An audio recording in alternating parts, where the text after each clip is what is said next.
सांपला की कुछ ऐसी मेमोरी या कुछ यादें जी जो आप उस समय की उस वक्त की हमारे दर्शकों को बताना चाहें। वहाँ रिश्तों को अहमियत दी जाती है। आप यकीन मानिए, पिता से जितना डर लगता है उतना ही पड़ोसी से डर लगता है। पिता के ना होने का क्या अंतर महसूस करते हैं?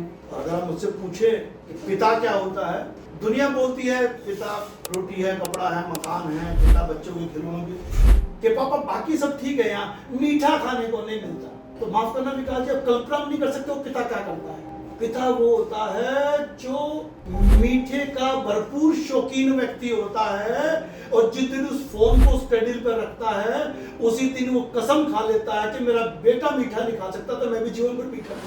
1995 में आप दिल्ली आते थे। जी, तो मैं जानना चाहूंगा कि उस समय आपके मन में क्या चल रहा था जब आप दिल्ली आए थे?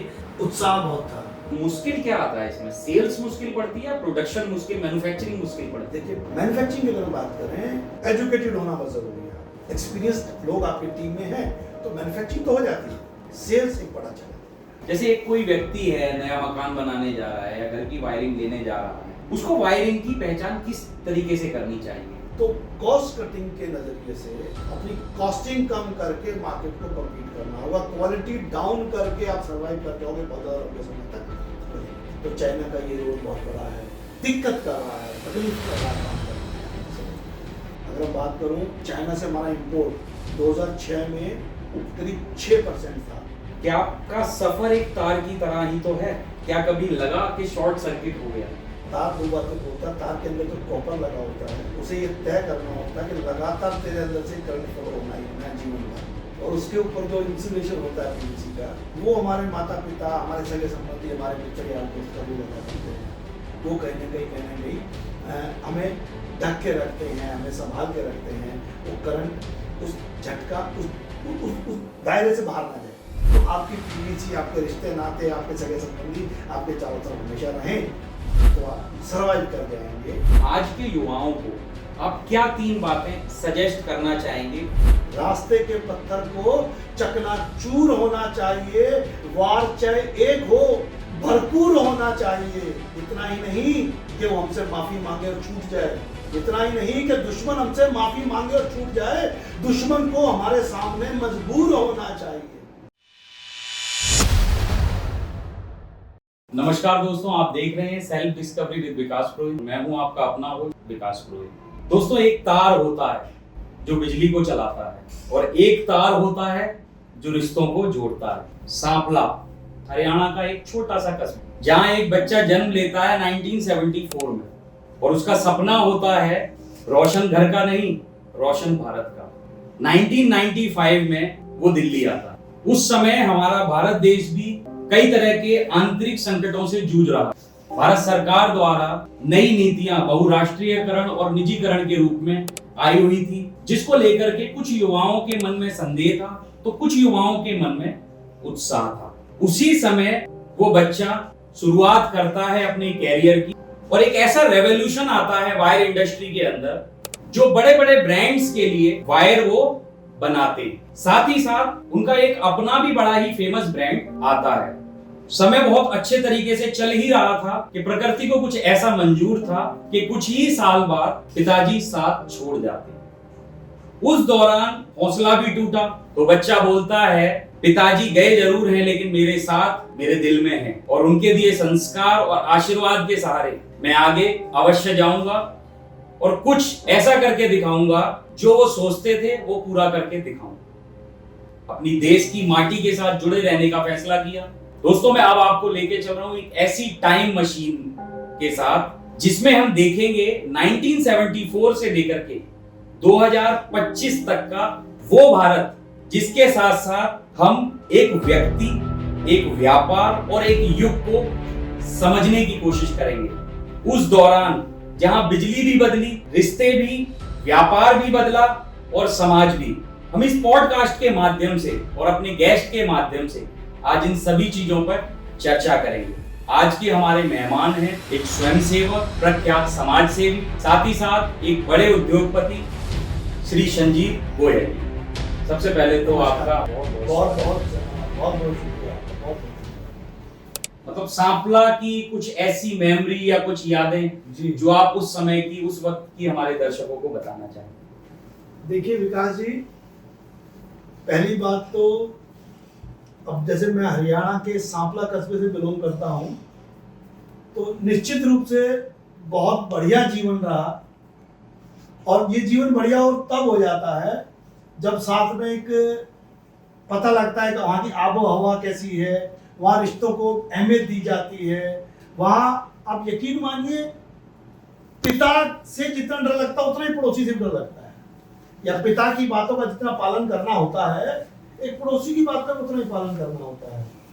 तो वो जो माहौल, वो जो एटमॉस्फेयर हमें मिलता है, वो हमारी अपब्रिंगिंग को मजबूत कर देता है। वो हमें बताता है कि जीवन का दर्शन क्या है। देखिए, मैं माफ करना, शहरों में हम लोग रहते हैं, बच्चे अदब संस्कार शायद थोड़ा कम प्राप्त कर पाते हैं, लेकिन मैं ईश्वर का बहुत बहुत शुक्रगुजार हूँ। पहली बात तो ऐसे जंगल पे जन्म हुआ, दूसरी बात ऐसे परिवार में जन्म हुआ, और तीसरी बात ऐसे संस्कार वहाँ से मिले कि मैं बयान नहीं कर सकता। तो बहुत सुंदर सफर रहा। और आज भी जब भी मैं पिछले 30 साल से दिल्ली में हूँ, एक महीने में एक चक्कर मैं जब तक सांपला में नहीं लगा लेता हूँ, मेरी तसल्ली नहीं होती। तो जब आज जाते हैं 40-45 साल बाद, तो क्या फर्क देखते हैं उस समय में और आज के समय में? सांपला कितना चेंज हुआ है? देखिए, व्यापारिक दृष्टि से बात करें, निश्चित रूप से बदलाव आए हैं। और अगर हम माहौल की बात करें तो शहरों की तरफ बहुत ज्यादा बदलाव नहीं आए हैं। आज भी इंसान की कदर देखने को मिलती है। शहरों के मुकाबले बहुत अच्छा माहौल है, बहुत अच्छा देखने सुनने को मिलता है, और अपनापन निश्चित रूप से वहां मिलता है। अच्छा, ये तो बात हो गई आपके बचपन की। अब आते हैं आपके पिताजी के ऊपर कि पिता के ना होने का क्या अंतर महसूस करते हैं, और साथ ही साथ उनका आपके जीवन में आज भी आप किस तरह से प्रभाव महसूस करते हैं? पिता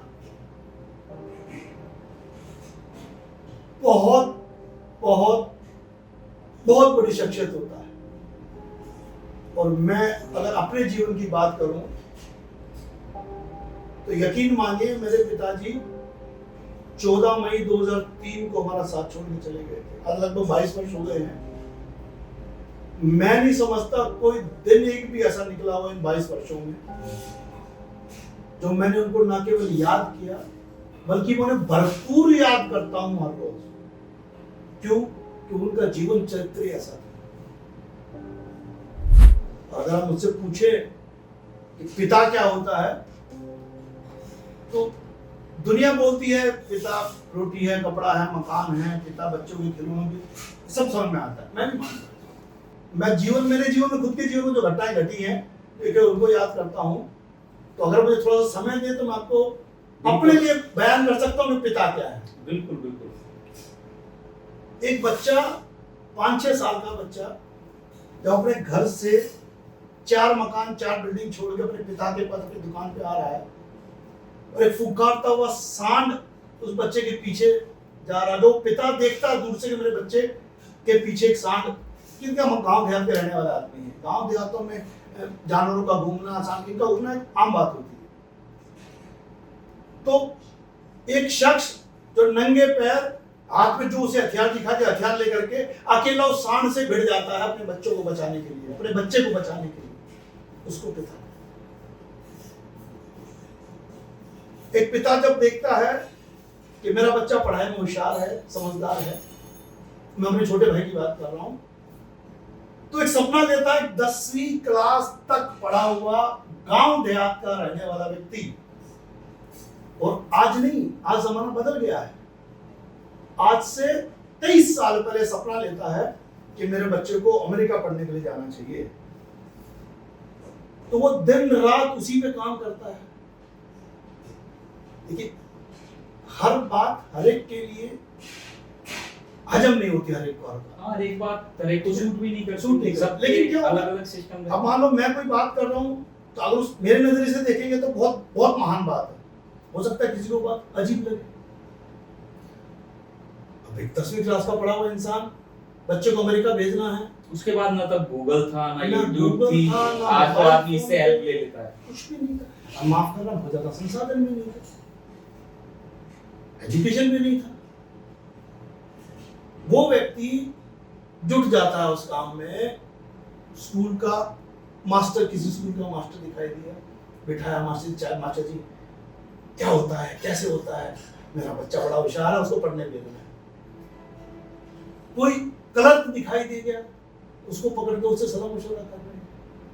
या किसी सरकारी पद पे या कोई प्राइवेट पद पे कोई सूट बूट पहने वाला आदमी दिखाई दे गया, जिससे भी कुछ सीखने को मिलता कुछ था। भी प्राप्त उन्हें हो जाए जो उनके बच्चों के सपने को पूरा करने में मदद कर सकता है, जीवन को संवार दे बच्चा, वो पिता होता है। और जब बच्चा अमेरिका की यूनिवर्सिटी में अप्लाई करता है और उस बच्चे को यूनिवर्सिटी में फर्स्ट टाइम में एडमिशन मिल जाता है, और विडंबना की बात देखिए, अमेरिकन एम्बेसी से वीजा रिजेक्ट हो जाता है।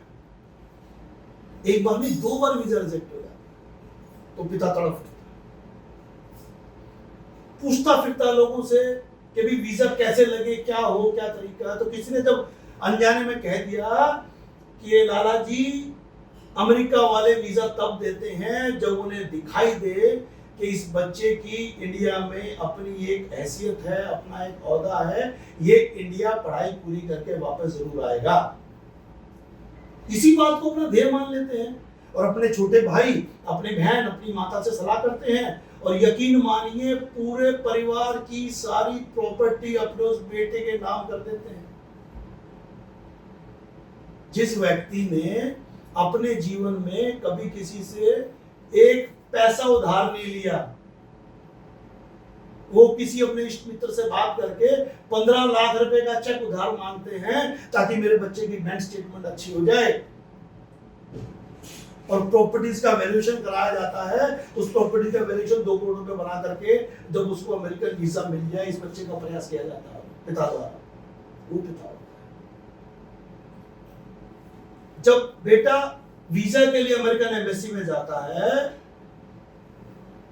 सुबह 5 बजे उठ के मंदिर के सामने बैठ जाता है, और यकीन मानिए जब 2 बजे वहां से फोन पे खबर मिलती है कि बेटे का वीजा लग गया, तब वो आदमी जल ग्रहण करता है, तसल्ली तब। उसका नाम पिता है। मैं थोड़ा सा और लंबा करना चाहूंगा इस विषय को।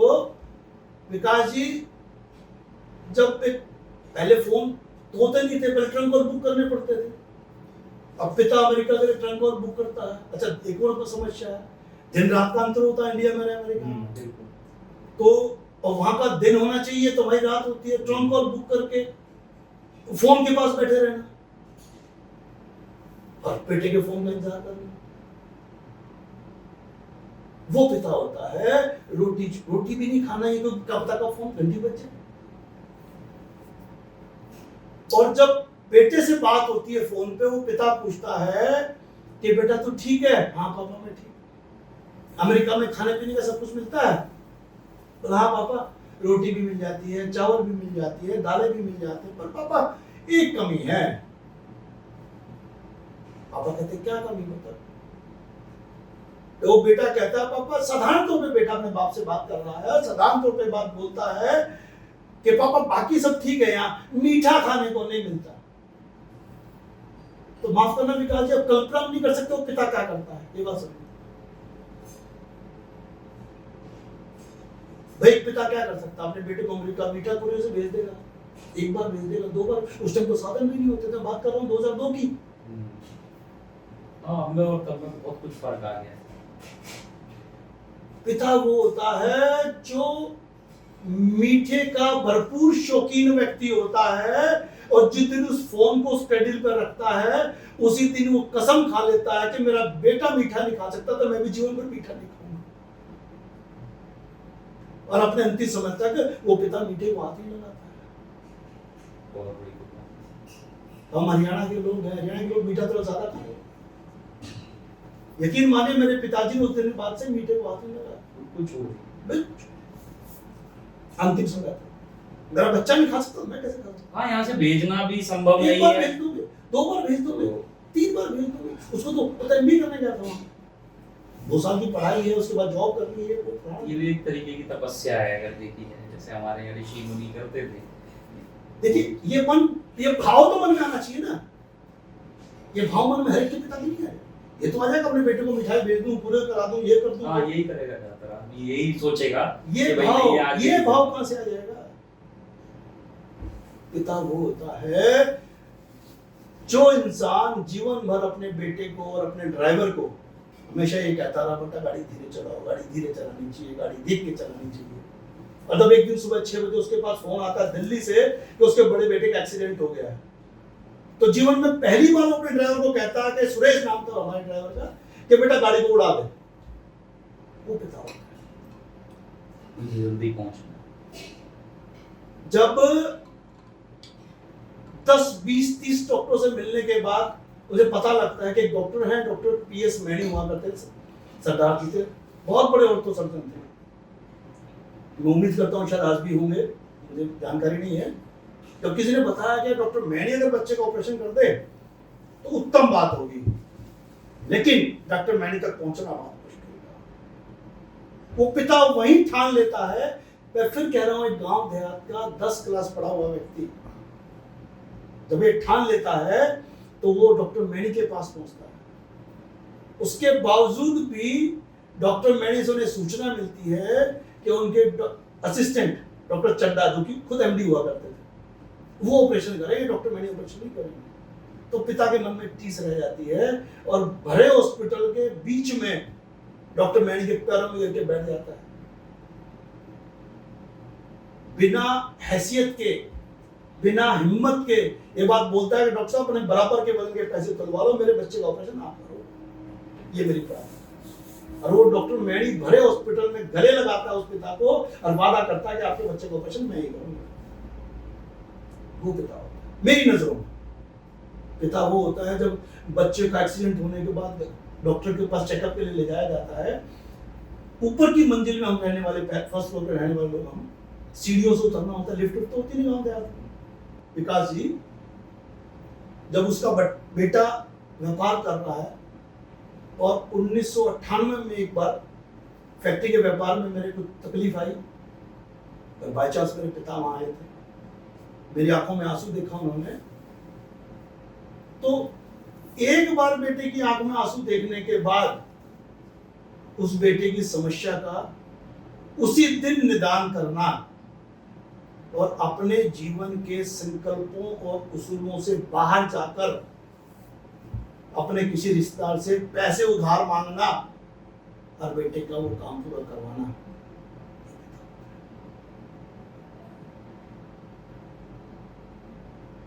मेरे को अगर आप चाहें तो पूरी किताब लिखी जा सकती है मेरे पास, इतना मैं बहुत लंबा बोल सकता हूँ।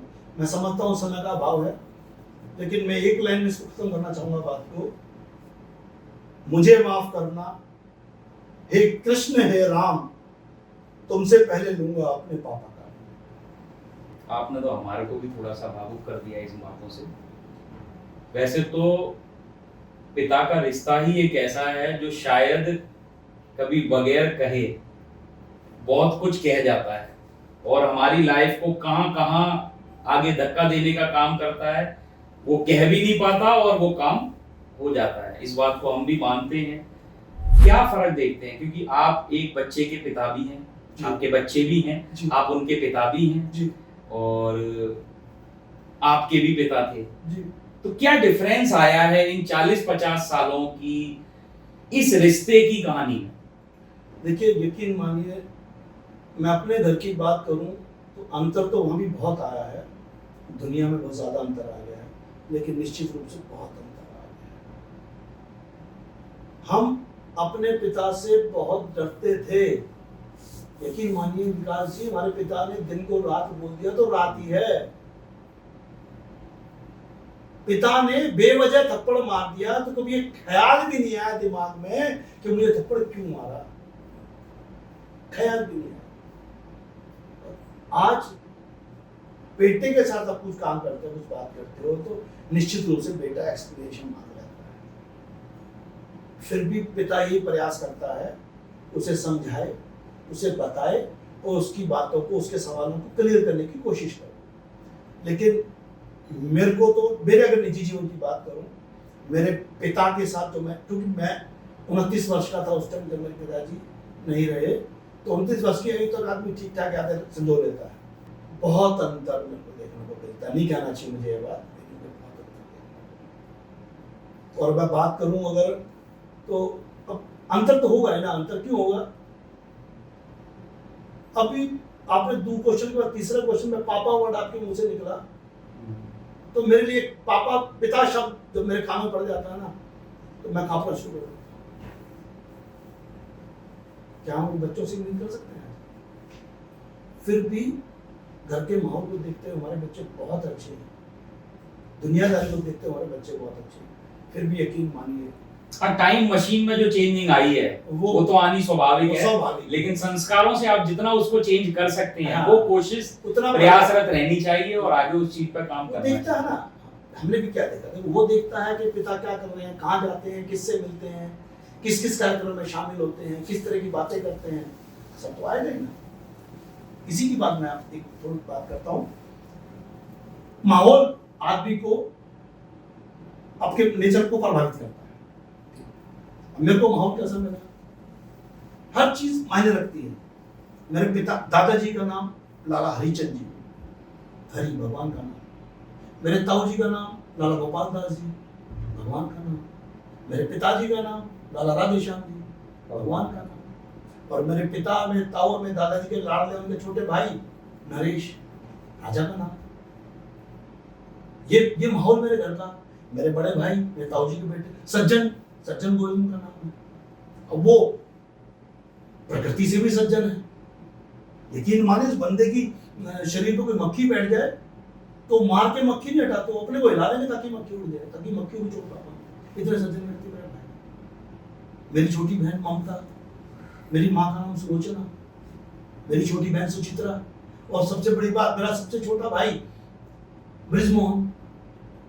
जिस घर के अंदर सारे नाम इस तरह के हों, पापा, दादा, चाऊ, ताऊ, सबके नाम ऐसे हों, तो मेरे मुंह से रोज सारा दिन या तो ममता निकलेगा, या माँ निकलेगा, या राधेश्याम निकलेगा, या गोपाल दास जी निकलेगा, या हरचंद जी निकलेगा मुझसे।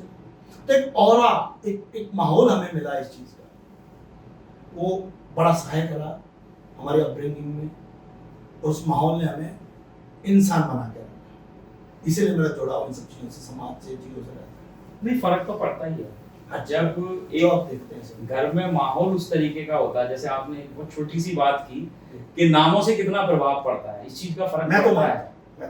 एक मैं अपनी बात बताना चाहूंगा। एक मैं बुक पढ़ता था, तो उसके अंदर, मैं बुक पढ़ रहा था सॉरी, तो उसके अंदर एक स्टोरी आई कि अमेरिका का एक परिवार था, उनको अपने बच्चों को मतलब चेस में अच्छा बनाना था जी। तो उन्होंने क्या किया कि जो आसपास की घर की पूरी दीवारें थी, वहां जितने चेस के बड़े बड़े प्लेयर हुए थे उनके फोटोज और जो भी कुछ था उस घर के अंदर और उस कमरे के अंदर, वो माहौल ऐसा कर दिया कि हर चीज चेस से शुरू होती थी और चेस पे खत्म हो जाती थी। तो वो बताते हैं कि उनका जो 6 साल का बच्चा था बड़ा वाला, उसने 6 साल की उम्र में वो सब कर दिया था जो लोग 15 या 20 साल पे नहीं कर पाए। ऐसे ही छोटा और दोनों बच्चे उनके नेशनल टीम में खेलने यूएस की तरफ से गए।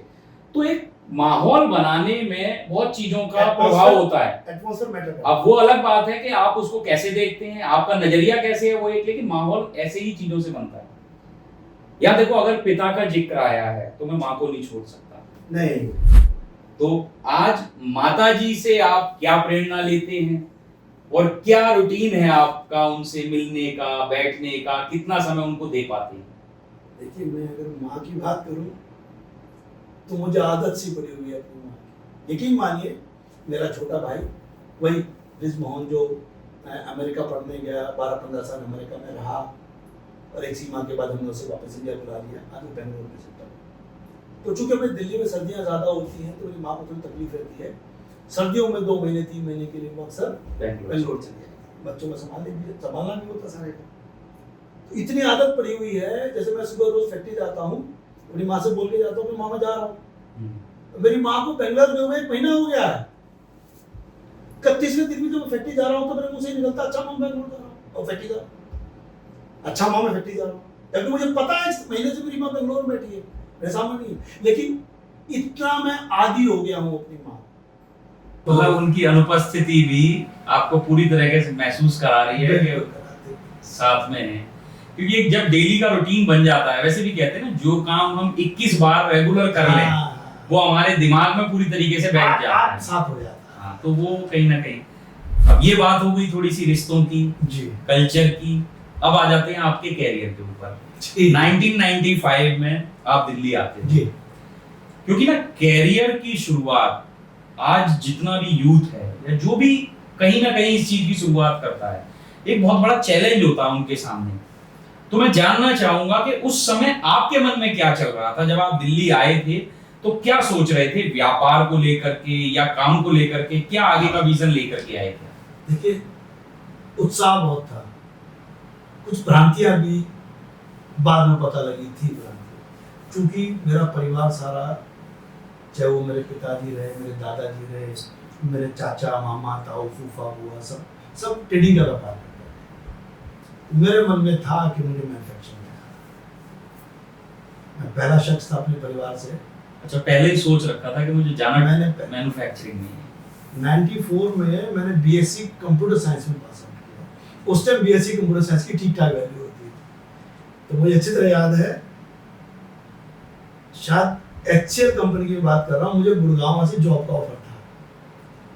और मेरे पिताजी भी चाहते थे कि मैं जॉब करूँ, तो मैंने साफ मना कर दिया। मैं पापा सिर्फ और सिर्फ बिजनेस करना और सिर्फ मैन्युफैक्चरिंग ही करना, क्योंकि मैन्युफैक्चरिंग का मेरे मन में दूसरा सच्चाई भी है ये था कि भाई एक बड़ा सा मैन्युफैक्चरिंग यूनिट होगा, अकाउंट्स डिपार्टमेंट अलग से होता है, एडमिनिस्ट्रेशन ब्लॉक अलग होता है, फाइनेंस सेगमेंट अलग होता है, और वो सब चीजें उस तरह के पिक्चर लेकर के। अच्छा, उस तरीके की इमेज पहले ही दिमाग में चल रही थी? पहले ही चल रही थी। उस तरह की पिक्चर में लेकर के दिल्ली आया था। अब मेरे फूफा जी हैं, ओम प्रकाश मित्तल जी थे, अब तो खैर दुनिया में नहीं रहे, उनके पास में आया।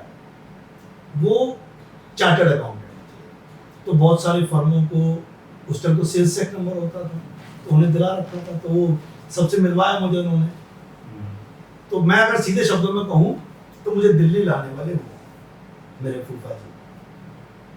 अब चूंकि मैं मैन्युफैक्चरिंग की बात करता था, तो बहुत सारी फैक्ट्री वालों से उन्होंने मेरी मुलाकात करवाई। आपके निगम पार्षद हैं अपने हमारे शादरा के, उनसे मिलवाया, और भी बहुत सारे लोगों से मिलवाया। तो वहाँ पर कहीं ना कहीं मुझे प्रेरणा मिली फैक्ट्री लगाने की। लेकिन निश्चित रूप से जो पिक्चर मेरे दिमाग में थी वो उस टाइम वहाँ मुझे नजर नहीं है। उसके बावजूद भी मैंने उसको पकड़ा, मैंने छोड़ा नहीं। वहाँ से वो सफर शुरू हुआ। निश्चित रूप से बहुत मेहनत करी, क्योंकि गांव देहात के आदमी हैं, सिंपल सादगी से रहने वाले आदमी हैं, तो शारीरिक मेहनत भी बहुत करी, मानसिक जितना भी दिमाग बुद्धि थी वो भी इस्तेमाल की, और पिताजी का सपोर्ट बहुत था। मेरे पिताजी के वो दो ही फोन करते थे मुझे, एक सुबह एक शाम। सुबह पूछते थे बेटा तो ठीक है, कोई दिक्कत? शाम को एक ही फोन करते थे, बेटा तो ठीक है, किसी का कोई देना लेना तो नहीं। बस इतना सपोर्ट बहुत हो जाता है। लेकिन मैं एक बात जरूर कहना चाहूंगा, आज के युवाओं में एंथुसियाज्म बहुत है। कुछ सबकी बात नहीं कर रहा मैं, लेकिन कुछ लगन बहुत है। हम लोगों में इतनी लगन उस टाइम पे नहीं होती थी, क्योंकि खेल कूद में ज्यादा समय व्यतीत करते थे। आजकल के युवा जो है, चाहे वो धार्मिक प्रदर्शन को लेकर आप बात करो या अपने करियर को लेकर बात करो। हाँ, कैरियर को लेके उस टाइम पे इतना सजग नहीं रहता था, नहीं कहता था ठीक है हो जाएगा। और फिर मेरे पिताजी तो कहते थे मैं तन्ने की चिंता में बैठा। ऐसी चीजें भी हौसला बढ़ाती थी आपका, थोड़ा आपको लापरवाह भी कर देती थी ऐसी चीजें। लेकिन आज का युवा अपने करियर को लेकर के बहुत मेहनत भी करता है। ठीक है, अब मॉरलिटीज कुछ छूटती जा रही हैं, एथिक्स कुछ कम होते जा रहे हैं, लेकिन मंदिरों में अगर हम आजकल जाके देखें तो युवाओं की भी लाइन लगी होती है। ये बड़ा अच्छा देखने को मिलता है। आजकल का युवा काम भी बहुत करता है, ऐसी बात नहीं है। मैं बिल्कुल नेगेटिव बात नहीं करना चाहूँगा युवाओं को लेकर। जैसे आपने अभी बताया कि मेरा सपना था मेरे को मैन्युफैक्चरिंग करने की, आपके पिताजी शायद ट्रेडिंग करते थे, जो कि आपने पिताजी भी, दादाजी भी, रिश्तेदार सब। तो ये सब जैसे बदलाव आया जी, उसके बाद आपने जब सबसे पहला प्लांट अपना लगाया, जब स्टार्टिंग की, उस समय का सबसे बड़ा चैलेंज आपको क्या लगा?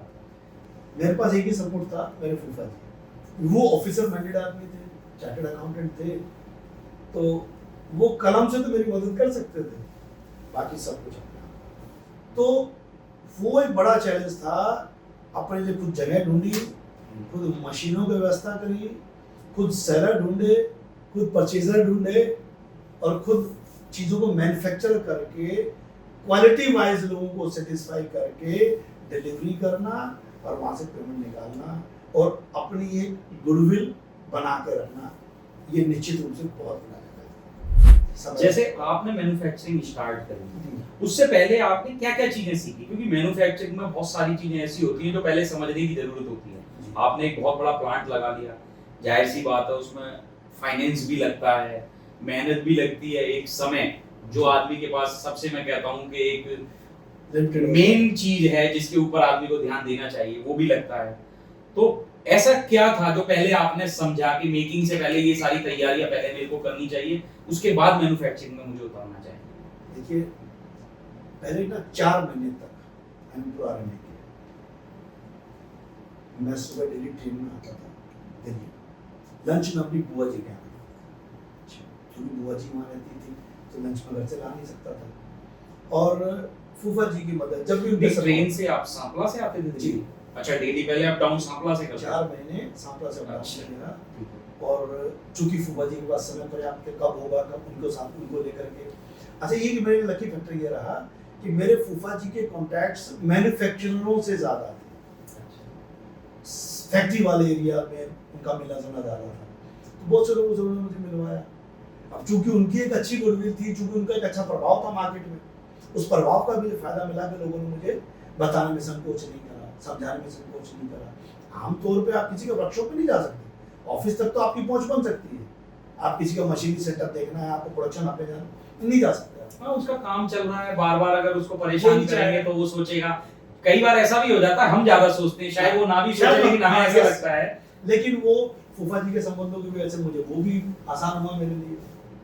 तब वैसे भी थोड़ा सा और प्रैक्टिकल बात करूं तो केबल मैन्युफैक्चरर बहुत सारे थे मेरे फूफा जी के संपर्क में। तो चूंकि मेरा 4 महीने बिताते बिताते केबल का प्लांट लगाने का मन मेरा बन गया।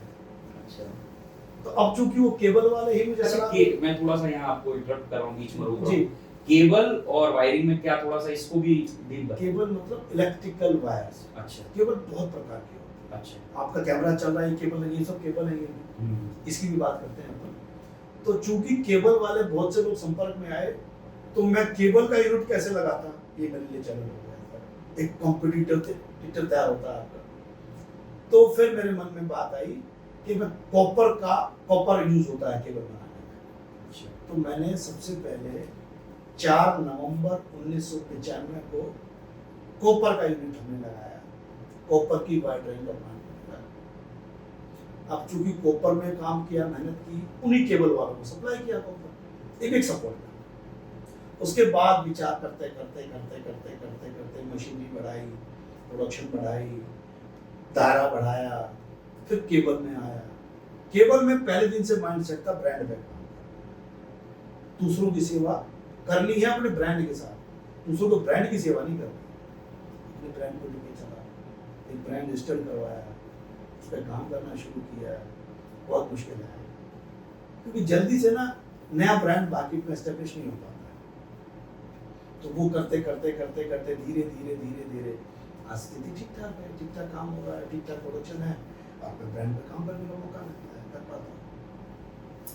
जैसे आपने अभी बताया कि अपने ब्रांड्स को बनाना आसान नहीं है, उसके साथ बहुत सारी आज भी मुश्किलें बहुत आती सारे हैं। चैलेंज। तो पहले तो मैं पूछना चाहूंगा, मैं उन ब्रांड्स का नाम तो नहीं लूंगा जिनके लिए आप वर्किंग करते हैं, क्योंकि हम अपने पॉडकास्ट में उनके लिए नहीं, लेकिन मैं आपके ब्रांड को पूछना चाहूंगा कि आपके ब्रांड का क्या नाम है। हमारे दर्शकों को भी पता लगना चाहिए, मुझे तो आपने जैसे बता ही दिया था इस बातचीत से पहले।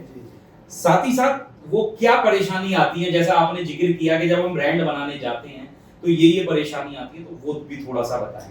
देखिए, मार्केट बहुत बड़ा है, केबल इंडस्ट्री बहुत बड़ा है। यकीन मानिए 30 साल इस इंडस्ट्री होने के बावजूद भी शायद कुछ केबल के नाम ऐसे हैं जो मैं भी याद नहीं रख पाता, इतने टाइप की केबल्स हैं। और बड़ी बड़ी दिग्गज कंपनियां इस मार्केट में हैं और उनका माल नाम से बिकता है। तो हम जैसे लोगों को कई गुना संघर्ष करना पड़ता है, क्योंकि जल्दी से दुकानदार एक्सेप्ट नहीं करता हमारे माल। क्यों? क्योंकि उनके रिटेल में बेचना होता है उनको। रिटेल कस्टमर, आप जैसा मेरे जैसा कस्टमर कोई अपना मकान बना रहा है तो सीधा सीधा ब्रांड का नाम लेकर के माल मांगता है, हमारा ब्रांड वहाँ कहने लगते हैं, पीछे रह जाता है। तो इन चीज़ों के चक्कर में समय तो लगा थोड़ा सा। ब्रांड की आपने बात करी तो मैं बताऊं, सबसे पहले मेरा एक ब्रांड रजिस्टर्ड हुआ NGR फ्लेक्स। अच्छा, NGR flex. NGR flex brand registered करवाया हमने सन 2000 में। अच्छा नाम पसंद आया लोगों को, नाम ठीक लगा, उसके पैकिंग मटेरियल अच्छे लगे, लोगों को पसंद आए, उस पर हमने काम करना शुरू किया। उसके बाद ये भी देखने में आया मार्केट में, मैं इस बात में कोई संकोच नहीं करूँगा बताने में, कि आप एक ही क्वालिटी का माल लेके चलो तो मार्केट में सर्वाइव करना थोड़ा मुश्किल हो जाता है। एक गुड क्वालिटी, एक मीडियम क्वालिटी माल आपको रखना पड़ता है। फिर मैंने एक ब्रांड पे काम किया और वुडरेक्स ब्रांड है। अच्छा, आपने दूसरा ब्रांड बनाया। जी जी, W लो क्वालिटी को लेकर के, जो थोड़ा सा इकोनॉमिकली सेट हो जाए लोगों के साथ। देखिए मार्केट में कम्पीट भी करना आपको कस्टमर तक भी पहुंचना है। सब तरह का कस्टमर है ना बाजार के अंदर, सारा प्रीमियम कस्टमर तो होता नहीं है सारा बाजार। बिल्कुल सही। तो वो वाला ब्रांड लेके हम चले, 2 ग्रेड बनाए। ये प्रोसेस जो है ना, निश्चित रूप से जब बाजार के अंदर पहले से बहुत बड़ा दिग्गज बैठे हो, मोनोपोली नहीं है इस आइटम में, मोनोपोली कहीं भी नहीं है, बहुत मेहनत करनी पड़ती है। टूरिंग बहुत की, लोगों से संपर्क किया, डीलर्स बनाए, डिस्ट्रीब्यूटर बनाए, उनको अपनी इन्वेस्टमेंट में माल ड्रॉप किया उनके पास। हमारी आप माल बेच रहे हो, साथ में कंपेटिटर हमारा माल ही बेचो। तो धीरे धीरे एक्सेप्टेंस आई और उसके साथ साथ धीरे धीरे वो भी बढ़ता चला गया। गिद्ध जैसी नजर रखनी पड़ती है मार्केट के अंदर क्या हो रहा है, क्या चल रहा है, कौन कौन सा ब्रांड नया आ रहा है, वो किस क्वालिटी का माल बना रहे हैं, उसकी प्राइस रेंज क्या है। हाँ, आपको ये पता होना चाहिए बेसिकली। जो इसका मीनिंग है कि आपका कंपटीटर ब्रांड कौन सा है और वो क्या चीज बेच रहा है और कहाँ आप उसको कंपटीशन या बीट कर सकते हो, क्या तरीका अपनाया जाए, क्योंकि मार्केटिंग में वो स्ट्रॉन्ग है या क्वालिटी उसकी ज्यादा बेटर, या देखिए माफ करना, प्राइस बहुत मैटर करता है, क्योंकि आम जनता को नहीं पता उसके अंदर कॉपर किस गेज का लगा हुआ है, PVC किस क्वालिटी की लगी हुई है, प्राइस उनके लिए मैटर करता है, वो भी देखना है। तो मेरा ध्येय सिर्फ एक ही रहा, मैंने 2000 से लेकर के 2015 तक इसी बात पे काम किया कि मेरी परचेजिंग चीपेस्ट हो और मैं चीपेस्ट रेटों पे अपने डिस्ट्रीब्यूटर्स को, अपने सप्लायर्स को माल अवेलेबल करा सकूं, ताकि मार्केट में कम्पीट कर सकें, उसका फायदा भी मिला। अच्छा, मुश्किल क्या आता है इसमें? सेल्स मुश्किल पड़ती है, प्रोडक्शन मुश्किल, मैन्युफैक्चरिंग मुश्किल पड़ती है? देखिए प्रोडक्शन नहीं, सेल्स ज्यादा मुश्किल है। वो भी तब जब आप कोई मोनोपोली के आइटम लेके नहीं बैठे बाजार में, आप जैसे बहुत हैं बाजार के अंदर, वो भी बड़े बड़े ब्रांड, पुराने ब्रांड। मैन्युफैक्चरिंग की अगर बात करें तो मैन्युफैक्चरिंग में देखो, मैं तो, बहुत से लोग हैं नहीं मानते शायद इस बात को, मैं मानता हूँ, एजुकेटेड होना बहुत जरूरी है। धरने पे काम करते रहो, जो मर्जी बन गया, जिसमें क्वालिटी का माल बन गया, काम कर लिया, ऐसा नहीं होता है। आपको सस्टेनेबल क्वालिटी बनानी पड़ती है, आपको मार्केटिंग भी करनी है, आपको अपने क्लाइंट्स के साथ कैसा व्यवहार करना है, उनकी अकाउंटिंग भी आपको ठीक ठाक करनी है। तो वो सब चीज़, प्रोडक्शन अगर आप ठीक ठाक मेहनत करते हैं और थोड़ा सा एजुकेशन आपके साथ है, या एजुकेशनिस्ट को आपने हायर कर रखा है, एक अच्छा ऑपरेटर आपने रखा हुआ है, एक अच्छा इंजीनियर आपने रखा हुआ है, एक अच्छा सुपरवाइजर आपके पास है, एक्सपीरियंस्ड लोग आपकी टीम में हैं, तो मैन्युफैक्चरिंग तो हो जाती है। सेल्स एक बड़ा चैलेंज। जैसे आपने कहा मैन्युफैक्चरिंग हो जाती है, फिर भी आज जैसे आप औरों को भी देखते हैं और उनमें ऐसे भी देखते होंगे जो शायद मैन्युफैक्चरिंग में भी अपने मतलब हाथ सही आजमा नहीं पा रहे या लाइन पर नहीं आ पा रहे। तो मैं जानना चाहूंगा कि कोई 2-3 ऐसे चैलेंज बताएं आप जो मैन्युफैक्चरिंग में लोग बात नहीं ध्यान देते या छोड़ देते। मैन्युफैक्चरिंग के साथ एक बात और है, एक चैलेंज ये है कि लोग क्या करते हैं, बेचने की दौड़ में, माल बेचना है कैसे भी करके बेचना दौड़ में, ये कैलकुलेशन नहीं करते कि ये चीज मैंने 10 रुपए की बनाई है तो मुझे इसे 11 में ही बेचना चाहिए, 10 में भी बिक रहा तो भी ठीक है, 10.25 में बिक रहा तो भी ठीक है, कई बार 10.5 में बेचना पड़ रहा तो भी ठीक है। तो एक तो ये चैलेंज है लोगों को, जो डेफिशिएंसी रहती है लोगों की, लोग ना दौड़ में शामिल तो हो जाते हैं, लेकिन तथ्यों पे काम नहीं करते हैं कि माल क्वालिटी कैसी बन रही है, किस मार्केट में आपको जाना चाहिए, किस मार्केट में कंपटीशन ज़्यादा है, किस मार्केट में कंपटीशन कम है। बड़े शहरों में बड़े ब्रांड पे ज़्यादा काम होता है। आपका अगर ब्रांड वेल नोन ब्रांड नहीं है तो बड़े शहरों में जल्दी से नहीं बिकेगा, गाँव देहात के एरिया में बिक जाएगा, क्योंकि गाँव देहात के एरिया में आपका माल दुकानदार के फेस पे बिकता है, ब्रांड पे नहीं बिकता। दुकानदार ने कह दिया दुकानदार बेचना चाहेगा वो भी बेचेगा, और वो आपको कहीं ना कहीं एक रिस्पेक्ट देगा, क्योंकि बड़े ब्रांड्स वहां तक पहुंच नहीं पा रहे, रीच नहीं कर पा रहे, पहुंच नहीं पाते, या बड़े ब्रांड की जो कंडीशन वो फुलफिल नहीं कर पाते हो दुकानदार। हमारी कोई कंडीशन नहीं है, तो आपको ये भी देखना चाहिए कि आप जिस लेवल का माल बना पा रहे हो, जिस क्वालिटी का माल बना पा रहे हो, उसी टाइप की मार्केट में आप एंटर करो, उस पर मेहनत करो। देखना नहीं है, समझना नहीं है बस कि टारगेट माल बिकना चाहिए, तो वो कहने में तकलीफ देगा आपको। अच्छा, ऐसे ही बात करूं सेल्स की, तो सेल्स में क्या आप 2-3 चैलेंज मानते हो? इसका तो आपने बहुत अच्छी तरीके से बताया। सेल्स में सबसे बड़ा चैलेंज यही है, बहुत बड़ी बड़ी कंपनी हमारे मार्केट में है, और एंकर की हम बात करें, नाम मुझे नहीं लेना चाहिए, यहाँ पे बल्ब बनाती थी पहले, वायर में प्लाजा, पायल, केबल तो बड़े ब्रांड पहले से थे, हेवल्स बहुत बड़ा ब्रांड है, पहले मेन स्विच और वो सब चीज़ें बनाते थे, वायर इंडस्ट्री में आ गया और आज सबसे बड़ा ग्रुप है वायर इंडस्ट्री। हाँ, तो इलेक्ट्रॉनिक आइटम भी लॉन्च कर दी, इलेक्ट्रॉनिक भी लॉन्च कर दी है, और कलिंगा ब्रांड बहुत बड़ा ब्रांड आ गया है, फिनोलेक्स बहुत बड़ा ब्रांड है। ये बड़े ब्रांड, इनके मैन्युफैक्चरिंग बहुत बड़े बड़े हैं, फाइनेंस की कोई प्रॉब्लम नहीं है, इनकी प्रोडक्शन कॉस्ट कम आती है, डीलर्स पहले से बने हुए हैं, मतलब हेवल्स के पास पहले से बहुत सारे पूरे इंडियन डीलर्स बने हुए हैं, मेन स्विच के लिए, स्टार्टर के लिए, एमसीबी के लिए, उन्हीं डीलर्स को मत अप्लाई करना है, केबल ही भेज देंगे। हमारे पास एक ही आइटम है, उसी के लिए डीलर बनाना है, उसी के लिए डिस्ट्रीब्यूटर बनाना है, उसी पे काम करना है। तो पका पकाया कुछ नहीं मिलता सेल्स वालों को, हम जैसों को सब कुछ पकाना पड़ता है, और किसी की मान में घुस के काम करना बड़ा डिफिकल्ट है, बहुत मुश्किल है।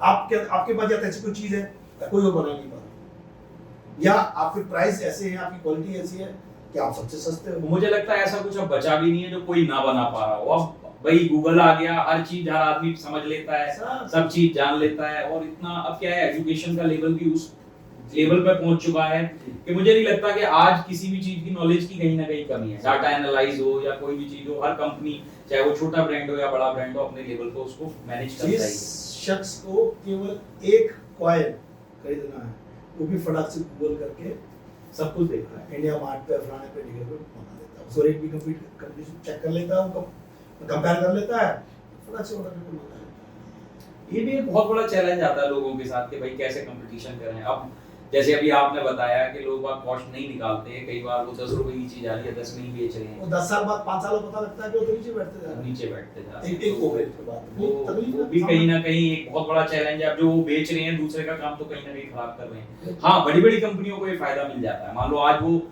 10 डिवीजन संभाल रहे हैं, तो इस डिवीजन का काम यहाँ मान लो इलेक्ट्रॉनिक्स आइटम भी बना रहे थे। अब यहाँ एक सवाल आ जाता है कि आजकल के यूथ को अगर वो वायर इंडस्ट्रीज में आना चाहता है, उसको लगता है कि मुझे केबल लाइन में आना है और मुझे एक बहुत अच्छी मेकिंग करनी है, बहुत अच्छी मैन्युफैक्चरिंग करनी है, तो क्या क्या समझाना चाहेंगे, क्या बताना चाहेंगे, उसको क्या करना चाहिए? देखिए, कोई भी काम आप करना चाह रहे हैं, पहले उसको समझना है केबल होता क्या है, मार्केट क्या कहती है, इसके डाटास क्या क्या हैं, कौन कौन सी कंपनी इस लाइन के अंदर हैं, वो क्या क्या माल बना रही हैं, किस माल की कितनी डिमांड है, कितनी, आजकल डाटा सारे मिल जाते हैं, किस कंपनी की कितनी सेल है। आज अभी गूगल करो, सारी कंपनी, मेरी अपनी कंपनी सेल आपको दिख जाएगी, आप देखना चाहोगे तो एनालाइज करो, समय लगाओ, पूरी R&D करो, धरातल पे काम करो, समय तो लगता है। मैं कभी नहीं, बहुत बढ़िया इंडस्ट्री है, मेरे को तो बहुत पसंद है। अगर मैं अपने काम का विस्तार करना चाहूँगा, कल को मेरा बेटा अगर मेरे साथ आना चाहेगा तो मैं केबल का ही काम का विस्तार करना चाहूँगा, मुझे बहुत पसंद है। तो वो उस चीज़ को समझे, देखे, R&D करे, एनालाइज करे, बड़े इन्वेस्टमेंट का काम हो गया, आजकल छोटे इन्वेस्टमेंट में काम नहीं होता, वो भी एक विषय है। तो सब हाँ, फाइनेंशियली भी उसको चेक करे कि हम इसको भाई कर पाएंगे या नहीं, पता लगे हमने स्टार्ट तो कर दिया, बाद में हम फंस जाएं उसमें। ऐसे भी कुछ लोग मेरी नज़रों में, मेरे ध्यान में हैं, जो ने बहुत बड़ी फैक्ट्री लगा दी, मशीनरी पर बहुत पैसा लगा दिया, ISI का लाइसेंस भी ले लिया और लेबोरेटरी भी बहुत एडवांस लेबोरेटरी लगा दी, एक इंजीनियर रख लिया, एक सुपरवाइजर रख लिया, एक 2-3 सेल्स के बंदे रख लिए, आप नॉर्थ इंडिया करेंगे, आप साउथ इंडिया करेंगे, ये करेंगे, खर्चे पाल लिए बहुत ज़्यादा, धरातल पे काम नहीं हो पाया, सेल्स जनरेट नहीं कर पाए, या सेल्स तो जनरेट हो गई, सेटिस्फैक्ट्री लेवल की क्वालिटी का माल नहीं बना पाए, अपने कस्टमर को सेटिस्फाई नहीं कर पाए, तो वो एक बड़ा चैलेंज है। खर्चा वन टाइम खर्चा तो आपने कर ही दिया, आपके मंथली एक्सपेंसेस बहुत सारे, उनको मीट करना है, उसके बाद ही कुछ बचेगा, आपको बचेगा तो ये नहीं करना है। पहले हर चीज पे काम करना है, समझना है, एक एक चीज को एनालाइज करना है, कोई कमी नहीं है काम में, कोई कमी नहीं है, मुझे तो कोई तकलीफ नजर नहीं आती अगर समझ के देख के काम किया जाए। अगर हम नॉर्मली फाइनेंस की बात करना चाहें तो आज मिनिमम कितने फाइनेंस से कोई नया आकर के इस काम को स्टार्ट कर सकता है, खासतौर से जब वो मैन्युफैक्चरिंग लाइन में जाना चाहे, क्या इस पे हम बात कर सकते हैं? जी देखिए, बात कर सकते हैं, मेरा अपना भी हो सकता है, अलग हो सकता है किसी और का भी अलग हो सकता है, मैं गलत हूँ, मेरे को जो लगता है मैं अपनी तो बता सकता हूँ ना। देखिए, केबल कॉपर एक आइटम है, वो ज्यादा करके कैश पे मिलता है, और अगर उसकी पेमेंट आपको लेट भी आती है तो उस पर अच्छा खासा इंटरेस्ट आपको मिलता है। जैसे ही कॉपर पे इंसुलेशन हो जाता है पीवीसी का, अच्छा, कॉपर जो तार के अंदर आती है वो कॉपर हो गई, और जो इंसुलेशन आप जो टेपिंग बता रहे हैं, जो फाइबर या प्लास्टिक जिसको कहते हैं, जिसके ऊपर वो पीवीसी लग के आती है, वो हो गई, ठीक है ना। जैसे ही वो चढ़ गई, वो कॉपर दिया, वो केबल बन गया। और केबल की मानसिकता हमारे देश में पहले से है, केबल तो उधार किया है, मतलब कॉपर कैश लेनी है और केबल में बना के जब बेचना है तो वो उधार बिकेगी। पहली बात। दूसरी बात क्या है, देखिए जिस दिन मैंने मुहूर्त किया था ना, 4 नवंबर 1995 को मेरी फर्स्ट परचेज थी कॉपर की 155 रुपए किलो। आज की कॉपर 885 रुपए किलो है। लगभग याद है जब से अब तक का मेरे को हर साल का डाटा है। अच्छा, तो मान लो उस टाइम पे वो काम 20 लाख रुपए में होता था, तो ऑटोमेटिक बात है, आज वो काम कम से कम 2 करोड़ का, कॉस्टिंग बढ़ गई, आपका स्टॉक वैल्यूएशन बढ़ गया, मार्केट में आपका डेटर बढ़ गया, और जो आपके इंफ्रास्ट्रक्चर के खर्चे हैं वो भी बढ़ गए, आपके इंजीनियर, आपके सप्लायर, आपके सबकी सैलरी बढ़ी। पहले डेसू होता था दिल्ली में, सरकारी बिजली होती थी, बहुत ज्यादा बिजली खर्च करते थे तो 15,000 का बिल आता था, बहुत ज्यादा बिजली खर्च करते थे। आज जितना माल में 15,000 का बिल पे करके बनाता था, आज लगभग 2.25 लाख रुपए का बिल आता है, उतने ही माल का, वो भी खर्चा, वो भी मार्केट बढ़ गया। तो फाइनेंस की अगर हम बात करें तो छोटी पूंजी के साथ काम करने में तकलीफ है, उसमें फिर आदमी ना इधर का रहता नहीं। जैसे आपने केबल और पीवीसी का बताया तो ये तो स्पष्ट ही हो गया लगभग कि आपको टोटल माल कैश पे लेना है, तो अब आप लगा लीजिए आपको कितने की सेल करनी है, उसका कितनी इन्वेस्टमेंट मार्केट में लगानी है और कितना स्टॉक लगाना है उस सेल के हिसाब से, और जो संसाधन पे, जैसे आपने बताया जो एक इंफ्रास्ट्रक्चर बनेगा उस पे क्या खर्चा आएगा, वो टोटल कॉस्ट आपको ही बेयर करनी है, वो कोई दूसरा नहीं है, वो मार्केट से आपको नहीं मिलेगा। तो सिंपल सा इसका जो मैंने मैथमेटिक्स जो समझा है वो यही है। केवल पीवीसी एक ऐसी चीज है जो आपको कुछ क्रेडिट पे मिल जाती है बाजार से, वो भी तब जब आपकी मार्केट में गुडविल ठीक है, आप ठीक ठाक व्यापार के साथ काम कर रहे हैं, ठीक सिस्टम के साथ काम कर रहे हैं, तो ऐसी बात नहीं, मार्केट आपको सपोर्ट करती है। आपने मैन्युफैक्चरिंग भी बता दी, सेल्स के आइडिया भी बता दिए, ये तो बात हो गई जो लोग काम शुरू करना चाहें, वायर इंडस्ट्री से जुड़ना चाहें उनके लिए है, क्योंकि हम पॉडकास्ट वायर पर कर रहे हैं, और जैसे हमने एक शुरू में जो टैगलाइन दी थी कि एक स्टोरी हम बना रहे हैं तार को लेकर के, आज हम बात करेंगे तार की कहानी पे। तो अब इसमें मैं उन कॉमन मैन्स के बारे में भी बात करना चाहता हूं, क्योंकि बहुत से लोग हैं जो वायरिंग के बारे में ज्यादा कुछ नहीं जानते। जैसे एक कोई व्यक्ति है, नया मकान बनाने जा रहा है या घर की वायरिंग लेने जा रहा है, उसको वायरिंग की पहचान किस तरीके से करनी चाहिए, उसको क्या आप सजेस्ट करना चाहेंगे कि वायर में क्या चीज वो देखे? पहली बात तो ये, आम आदमी को नहीं पता कॉपर का गेज क्या होता है, किस गेज का उसमें कॉपर लगा, या उसको नापने के इंस्ट्रूमेंट उनके पास नहीं होते जानकारी में। तो सबसे प्रथम बात तो ये है ISI ब्रांड का ही केबल उनको लेना चाहिए। हर तार पे कंपनी का नाम, कंपनी का ISI ब्रांड और लाइसेंस नंबर मेंशन होता है, हर तार प्रिंटेड होता है। और आजकल चूंकि गूगल का जमाना है, आप किसी भी कंपनी का लाइसेंस नंबर तो तार पे डब्बे पे भी लिखा होता है, बॉक्स जिस बॉक्स में बाहर आता है उस बॉक्स में लिखा होता है, उस CML नंबर बोलते हैं उसको आप गूगल करिए, या हमारी एक वेबसाइट है manakonline.in। अच्छा। या हमारे इंडियन गवर्नमेंट का जो स्टैंडर्ड है BIS, bureau of Indian standard, जो हमें ये लाइसेंस प्रदान करता है और हमें अथॉरिटी प्रदान करता है कि हम वायर बना सकें। लेकिन उनकी टर्म कंडीशन होती है कि इस पैरामीटर को आपकी वायर ठीक क्वालिफाई करें तो या आप वायर बना सकते हैं। तो BIS ही हमें लाइसेंस नंबर अलॉट करती है। मेरा अपना लाइसेंस नंबर है, मेरी जितना भी वायर हम बनाते हैं, चाहे मेरा दोनों ब्रांडों में सब पे लाइसेंस नंबर लिखा होता है। एक तो ISI नंबर मार्क देख के वायर खरीदे, दूसरा अगर वो थोड़ा गहराई में जाना चाहते हैं तो हर डब्बे पे, हर वायर पे लाइसेंस नंबर लिखा होता है। आप मानक ऑनलाइन पे जाएं या लाइसेंस नंबर से चेक करें, ये इसमें जाएं। लाइसेंस मेरा लाइसेंस नंबर है 8700087418। लाइसेंस नंबर डालो, मेरी कंपनी की पूरी हिस्ट्री वहाँ पे। जैसे आपने बताया ISI का जो एक सिस्टम है, मानक बनाया हुआ है जी, तो उसकी कंडीशन क्या है? आपको मतलब उसको किस तरीके से बनाना होता है? देखिए उसकी कंडीशन ये होती है कि एक तो जो कॉपर या एल्यूमिनियम का हम इस्तेमाल करते हैं, वो उसका रेजिस्टेंस पावर ठीक हो, as per to the mark हो। उसका गेज, किस गेज का कॉपर, क्योंकि गेज से कॉस्ट बहुत ज्यादा वैरी करती है। उस पर्टिकुलर गेज का कॉपर उसमें लगा होना चाहिए, या एल्यूमिनियम की बात करें एल्यूमिनियम उसमें लगा होना चाहिए। PVC की जो इंसुलेशन होती है उसकी अपनी टेस्टिंग होती है, वो भी टेस्टिंग ग्रेड की PVC लगती है, वो भी आपकी उसी अप टू द मार्क होनी चाहिए। ये पूरे पैरामीटर हम फॉलो करते हैं, तभी हम अच्छा समय समय पे हमारा इंस्पेक्शन भी होता रहता है कंपनी का। BIS से इंस्पेक्शन होता है, तीसरे महीने भी इंस्पेक्शन होता है, 6 महीने में तो होता ही होता है। हमारी पूरी कंपनी को 5 इंजीनियर आते हैं इंस्पेक्शन करने, इंस्पेक्टर आते हैं, चेक करते हैं क्या माल बना रहे हैं, किस क्वालिटी का माल बना रहे हैं। अगर उन्होंने देख लिया हमारी फैक्ट्री में कोई भी लो क्वालिटी माल बन रहा है तो हमारा लाइसेंस कैंसिल हो जाएगा।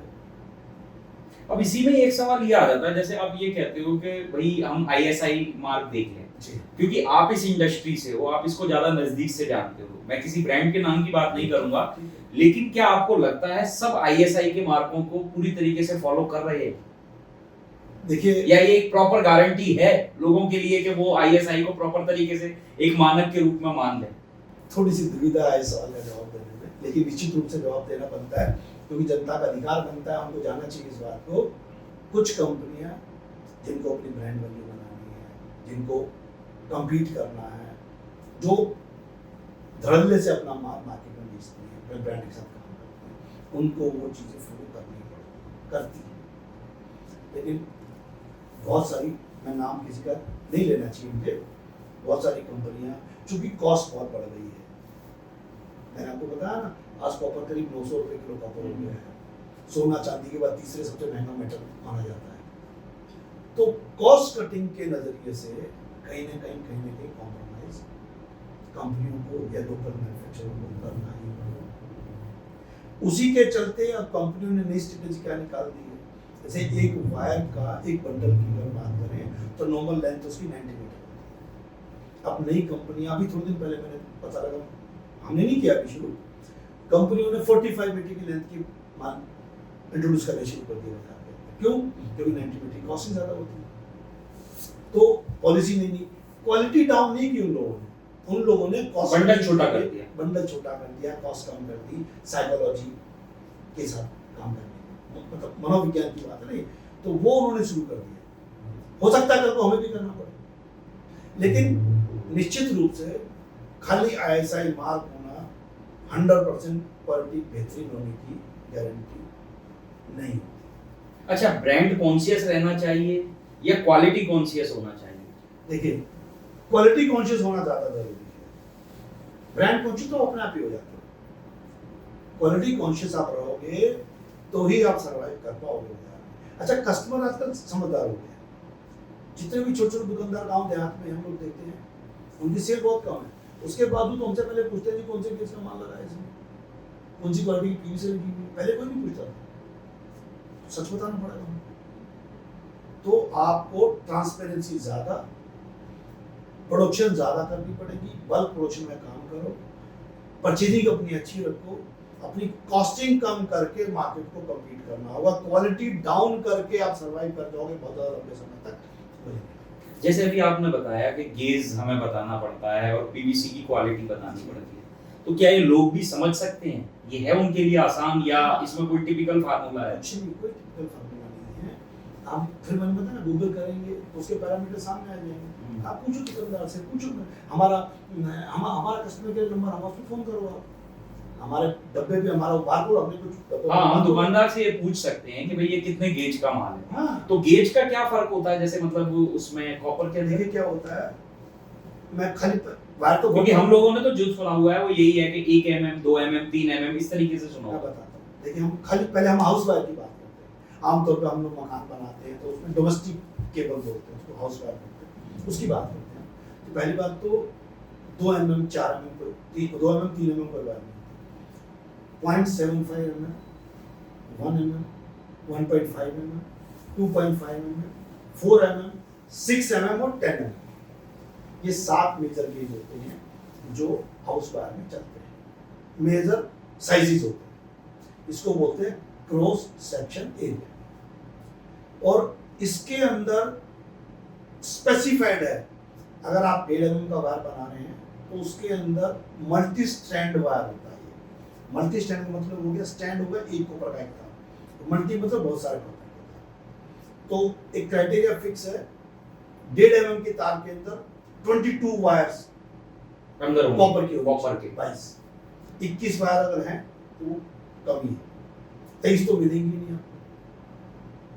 1 mm के अंदर 14 वायर होनी चाहिए। अच्छा, ये क्राइटेरिया फिक्स ये फिक्स क्राइटेरिया है हमारे आईएसआई का गेज।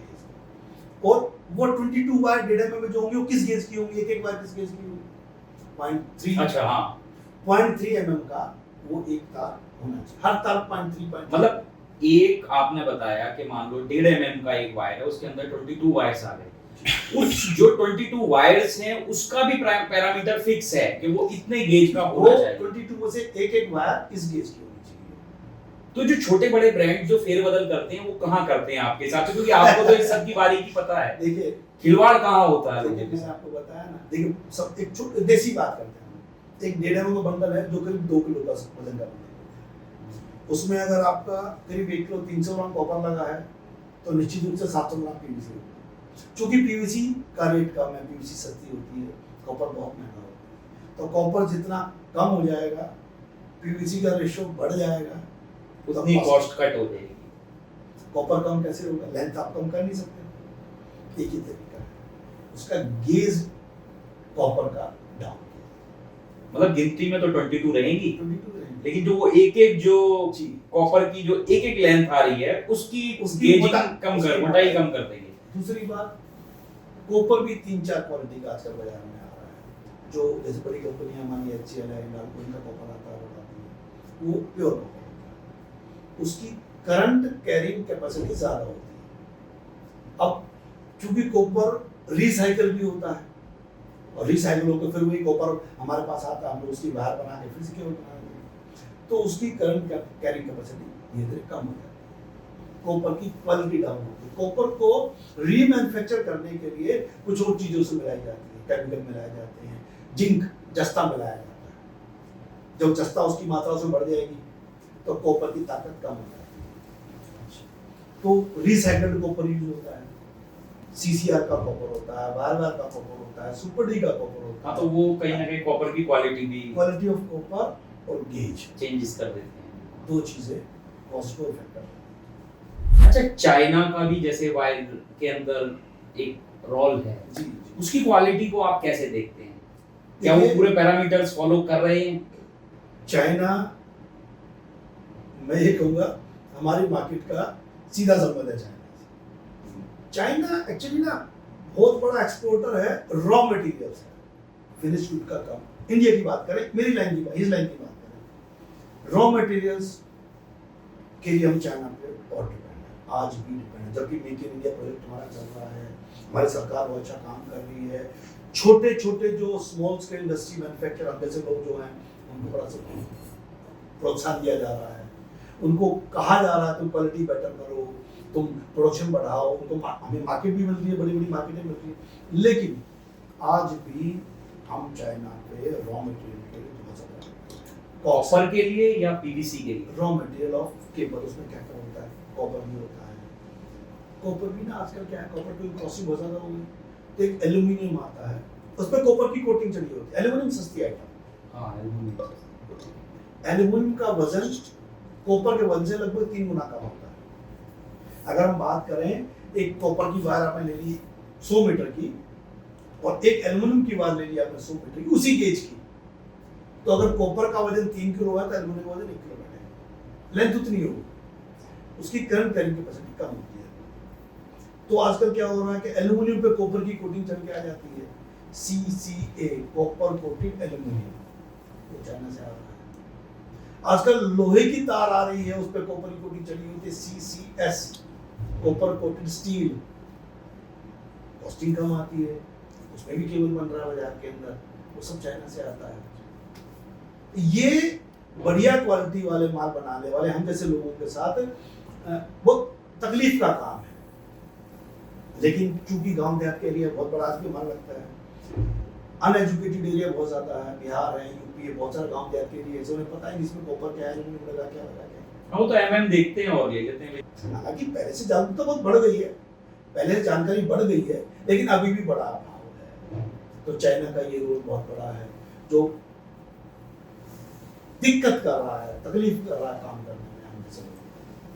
अब रही बात डिपेंडेंसी बहुत ज्यादा आज भी हमारी है चाइना पे। मैं पीछे आंकड़े भी देख रहा था, हमारा चाइना को एक्सपोर्ट पिछले 10-12 साल से लगभग बराबर है, लेकिन चाइना से हमारा इंपोर्ट अगर मैं बात करूं 2006 में करीब 6% था, 2020 में करीब 30% हो गया है। जो टोटल हमारा आयात है इंडिया में, चाहे वर्ल्ड में कहीं से कुछ भी आयात कर रहे हैं, तो चाइना का प्रतिशत 2000 में लगभग 6% था, आगे बढ़ के 2020 में 30% था, अब 2030 का 45% का टारगेट। जब भी चाइना से हम राजनीतिक तौर पे भी कहीं ना कहीं नेशनलिटी के हिसाब से भी हमें चाइना को अवॉइड करना चाहिए, चाइना को बैन करने की बात भी करते हैं, हम चाइना को बायकॉट करने की बात भी करते हैं, उसके बावजूद लगातार हमारा टोटल जो आयात है उसमें चाइना का परसेंटेज किसी भी लाइन के लिए, खाली मैं वायर इंडस्ट्री की बात नहीं कर रहा हूँ, लेकिन चाइना की अगर बात करें तो बहुत अच्छा काम कर रहे हैं वो लोग। Coxal cable, mining cable, submarine cable पे बहुत अच्छा काम कर रहे हैं। हम लोग नहीं बना पाते उसकी क्वालिटी का माल, कि हमारी बहुत सारी बड़ी कंपनियां हैं, उनके इंटरव्यू पीछे मैंने देखे थे, सुने थे, उन लोगों ने बोला, सरकार को आश्वासन भी दिया उन लोगों ने कि हम ये क्वालिटी अच्छी करेंगे, सरकार भी बड़ा सपोर्ट कर रही है। उसके बावजूद भी अभी तक हम चाइना को सीधी टक्कर देने में कहीं ना कहीं पीछे। मुझे ये बात कहने में संकोच होना चाहिए, लेकिन सच्चाई तो जाननी चाहिए ना सबको। तो क्या वजह है, हम किस तरह से चाइना को रोक सकते हैं इस क्रांति से? देखिए, क्योंकि अगर 45% का मतलब तो ये हो गया कि अगर हम देखें पूरे विश्व से जितना आयात है उसका आधा अकेला चाइना करेगा। मैं अगर आपकी इंडस्ट्री की या वायर इंडस्ट्री की बात करूं, जो मैंने पढ़ा, तो अगर 45% जाएगा तो उसकी तो दादागिरी और बढ़ जाएगी और कहीं ना कहीं उसका मार्केट के ऊपर होल्ड भी बहुत ज्यादा आ जाएगा। हम इसको कैसे रोक सकते हैं? लेकिन इंडिया का ये तो टारगेट है, जो भाई सरकार ये तो कहती है कि डिपेंडेंसी कम करो। हमारा प्रयास ये है कि हम चाइना पे अपनी डिपेंडेंसी को कम करें, किसी भी इंडस्ट्री की बात हम करें, डिपेंडेंसी कम करनी ही होगी। बहुत ज्यादा सफलता अभी तक, पहले से सफलता मिली है, लेकिन जितनी सफलता हमें इस पीरियड में मिलनी चाहिए थी उतनी सफलता अभी तक नहीं मिली। चाहे मौखिक तौर पर बात करते हैं, दिवाली की बात करें, दिवाली आती है हमारी, मैं अपनी लाइन की बात करूं तो दिवाली में आज भी चाइना से हमारा इतना इम्पोर्ट होता है। दिवाली की लाइटों का आज आप देखिए, फैंसी लाइट्स का सेगमेंट है, आपका पंखों का सेगमेंट है, आपका दिवाली में तो लड़ियाँ बड़े लाइटें बड़े चलती हैं, आज भी 10% 15% ही लोग मैन्युफैक्चर करते हैं इंडिया में, बाकी सब बाहर से।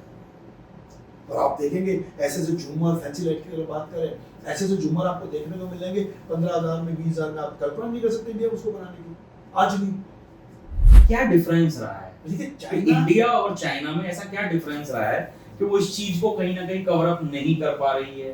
कर नहीं, ऐसा नहीं है, पहले से बेहतर हुआ है, लेकिन अभी भी गुंजाइश बाकी है। चाइना मैन्युफैक्चरिंग का हब है, पॉपुलेशन भी बहुत है चाइना के पास, चाइना के पास लेबर भी बहुत है, हमसे सस्ती लेबर। चाइना से हम माल लेके आते हैं, उसे यहाँ पे असेंबल करते हैं और उसको मार्केट में सस्ता बेच देते हैं, और अपने यहाँ सब कुछ बनाने के बाद में हमारा माल कॉस्ट होता है महंगा भी, हमारा माल महंगा पड़ता। चाइना से इंपोर्ट करने के बाद उसको इंडिया में असेंबल करने के बाद भी वो चीज़ सस्ती पड़ती है, और उसके मुकाबले जो माल हम तैयार करते हैं यहाँ पे, वो माल हमारा महंगा। जैसे अभी आपने चाइना की बात करी, हमने गेज की भी बात करी, क्वालिटी की भी बात करी।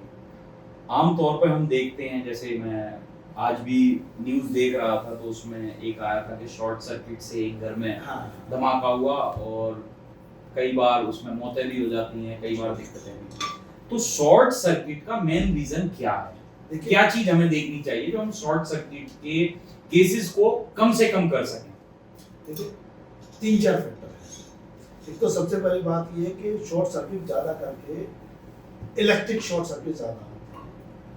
तो पहली बात तो आजकल ना जानने की बात है कस्टमर को, पीवीसी जो हम यूज़ करते हैं आजकल, एफआर की पीवीसी बाजार में, फायर रिटार्डेंट या फ्लेम रिटार्डेंट पीवीसी, वो पीवीसी मैन्युफैक्चर यूज़ कर रहे हैं। उसमें होता क्या है, मान लो कि शॉर्ट सर्किट हो भी गया, तार में आग लग भी गई, तो आग आपकी फैलेगी नहीं।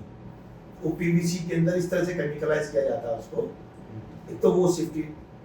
दूसरा, इन जनरल हम किसी भी इलेक्ट्रिशियन से फिटिंग करा देते हैं, किसी भी इलेक्ट्रिशियन को लगा दिया, उसे फिटिंग कर दी, काम हो गया। एक्सपर्ट्स के हाथ से काम नहीं करवाते हैं, तो वो कहीं ना कहीं कहने की एक्सपर्टाइजेशन की कमी वहाँ पे दिखाई देती है, और वो लापरवाही वहाँ पे उसका नतीजा होता है शॉर्ट सर्किट हो जाता है। अभी जैसे हमने बात की गेज की, अब सपोज वायर हमने लगा दिया 6 mm का, और 6 mm की वायर की लोड कैरिंग कैपेसिटी जो भी है, हमने उतना उस पर लोड डाल दिया, जबकि इंटरनली वो वायर थोड़ा वीक है, वो उतना लोड सहन नहीं कर पाता है, वो तो बस्ट हो जाता है। तो क्वालिटी को बेटर करना पड़ेगा। पीवीसी, एफआर या एक और है FRLS, fire retardant low smoke. जल्दी कब शॉर्ट सर्किट होता है, आग लगती है, तो घुटन से बहुत से लोगों की मौत हो जाती है, वो लो स्मोक पीवीसी होती है। तो उसका देखिए ना, चेंजेस तो आ ही रहे हैं ना, FRPVC, FRLS आई, अब FRLS-H भी आ गई, fire retardant low smoke halogen. तो ये सब चीजें जब हैं तो उनको अडॉप्ट करना पड़ेगा, एक्सपर्ट से काम करवाना पड़ेगा, अच्छी क्वालिटी का माल इस्तेमाल, सामान इस्तेमाल करने पड़ेंगे। ये 2-3 फैक्टर तो काम करने पड़े, तभी शॉर्ट सर्किट को कम किया जा सकता है। अच्छा, अब मैं थोड़ा सा वापस से आता हूँ थोड़ा रिश्तों की तरफ, जी। भारत दर्शन की तरफ, टाइम मशीन की तरफ। तो इसमें एक क्वेश्चन दिया है हमारी टीम ने कि आपका सफर एक तार की तरह ही तो है, क्या कभी लगा कि शॉर्ट सर्किट हो गया? हाँ, सफर निश्चित रूप से तार की तरह है। देखिए तार क्या कहता है, तार 2 बातें बोलता है। तार के अंदर जो कॉपर लगा होता है, उसे ये तय करना होता है कि लगातार तेरे अंदर से करंट फ्लो होना ही होना है जीवन भर। तो उसके लिए आपको तैयार रहना है, जीवन भर आपको संघर्ष करना ही करना है। और उसके ऊपर जो इंसुलेशन होता है पीवीसी का, वो हमारे माता पिता, हमारे सगे संबंधी, हमारे मित्र यार दोस्त का रोल अदा करते हैं। वो कहीं ना कहीं हमें ढक के रखते हैं, हमें संभाल के रखते हैं। वो करंट, उस झटका उस दायरे से बाहर ना जाए।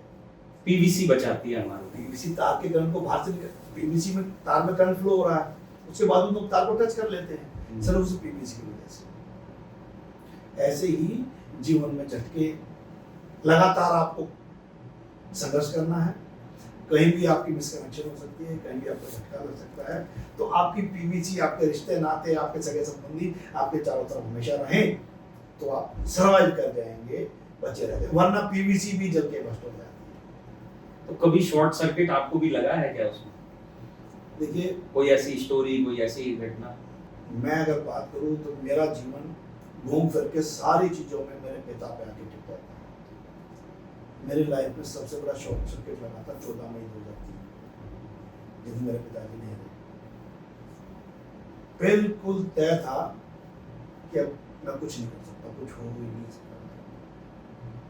बड़ा लंबा समय लगा मुझे उस बात से उभरने में, और 100% आज भी नहीं उभर पाया। क्या व्यापार और रिश्ते दोनों इंसुलेशन और करंट का बैलेंस मांगते हैं? देखिए रिश्ते भी, इन दोनों चीजों, मैंने रिश्ते की बात भी करी है 2 मिनट पहले।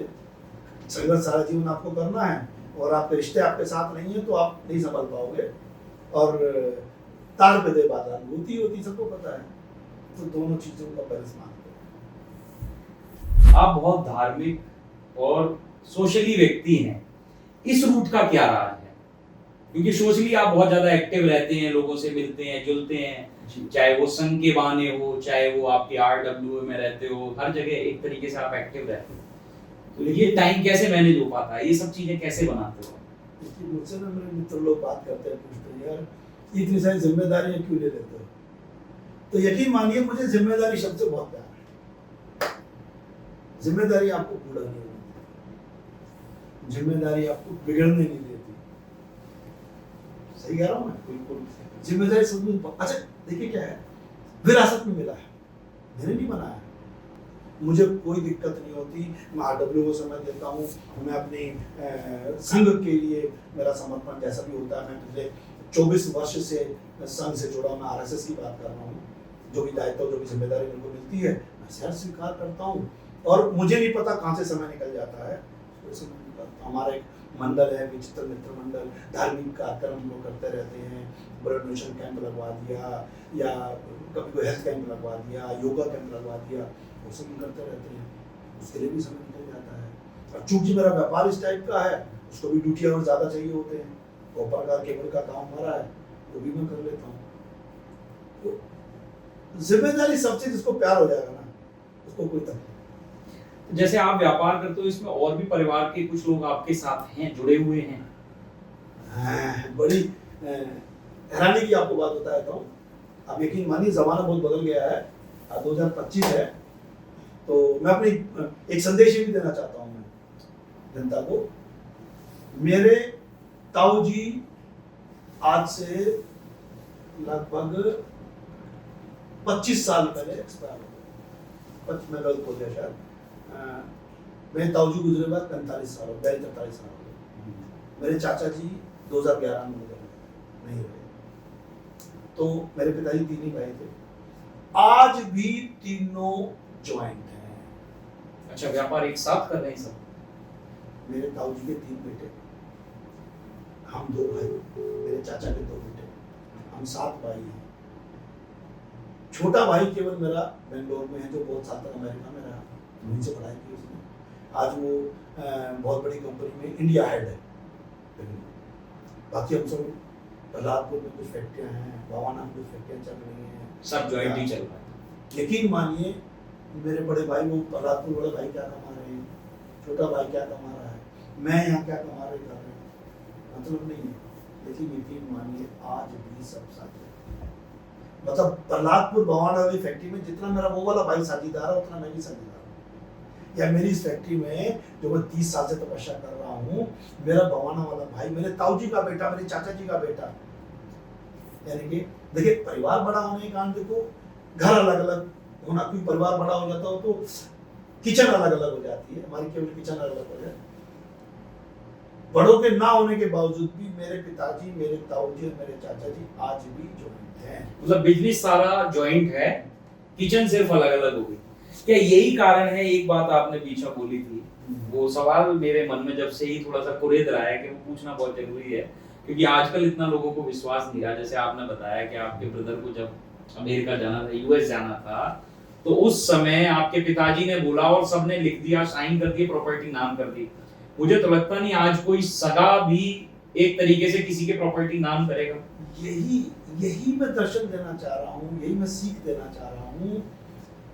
अगर आपके संस्कार ठीक हैं, अगर आपकी अपब्रिंगिंग ठीक है, अगर आपका माहौल ठीक है, तो आज भी ऐसा संभव है। बहुत मुश्किल है, उस टाइम भी रहा होगा मुश्किल, लेकिन मेरे पिताजी ने मेरे चाचा जी से बात की, मेरी दादी भी थी, मेरी दादी से बात की, बड़े सहज से हमने स्वीकार कर लिया, काम हो गया।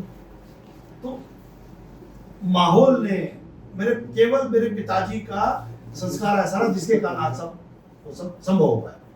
अब मैं थोड़ा सा इसको एंड करते हुए अब आऊंगा अपने रैपिड फायर राउंड्स की तरफ को, और कुछ रैपिड फायर हमारे क्वेश्चंस होंगे जिनके बारे में मैं पूछना चाहूंगा। उससे पहले मैं एक सिर्फ आपसे आखिरी सवाल पूछना चाहूंगा कि आज के युवाओं को आप क्या 3 बातें सजेस्ट करना चाहेंगे व्यापार, रिश्ते और देश के बारे में? देखिए, मेरी नजर में इन तीनों में देश सबसे पहले है। मेरे लिए देश सर्वप्रथम है, ये सबके लिए होना चाहिए। मैं, अगर आप इजाजत दें तो मैं 2 लाइन इस बात पे बोलना चाहूंगा। अभी पीछे हमारी पाकिस्तान के साथ झगड़ा हुआ, तो बातें हुई, तो एक शेर मुझे याद आ गया, एक कवि का एक शेर याद आ गया मुझे।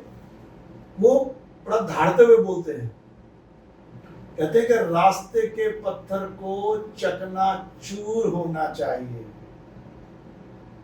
रास्ते के पत्थर को चकनाचूर होना चाहिए, वार चाहे एक हो भरपूर होना चाहिए।